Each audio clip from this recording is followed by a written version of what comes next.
Let's look at central angles and arc measure of circles. Here I have a circle and its name is in the center. It's circle T. Over here is the question. It says, what is the measure of angle RTS? The first thing I like to do is locate that. So angle RTS, let's see, RTS. RTS is this angle here. Well, one of the things that's very important for you to know is that an entire circle is 360 degrees total all the time, by definition.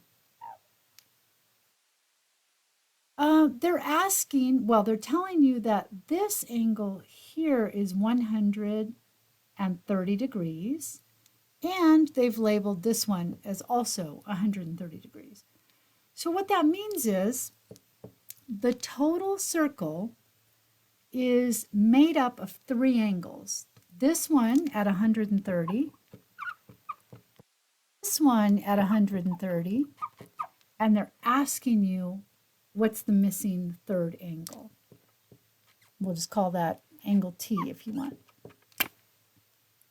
We know those three angles must add up to 360 degrees. So you can do simple subtraction to figure out what it would be. 130 plus 130 is 260. Taking 260 from 360 is 100. In other words, this one is so intuitive, you might not really need a lot of logic here.